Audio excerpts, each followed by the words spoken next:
Praise the lord, హల్లెలూయా. ఈ ఉదయకాల సమయమున దేవుని వాక్యమును ధ్యానించుకుందాం. పరిశుద్ధ గ్రంథము నుండి కీర్తనల గ్రంథము 34వ అధ్యాయము 7వ వచనం.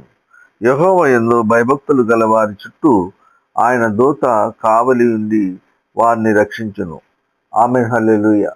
ప్రియ సహోదర సహోదరి, దేవుని యందు భయభక్తులు గల వారి చుట్టూ ఆయన దూత ఎల్లప్పుడూ కావలి ఉంటుంది, రక్షిస్తుంది, కాపాడుతుంది.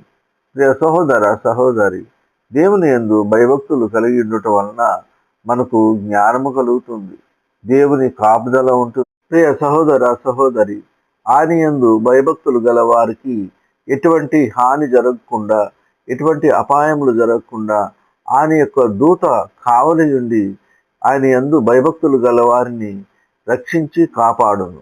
ఈ కొద్ది మాటలు దేవుడు దీవించునుగాక. ఆమేన్.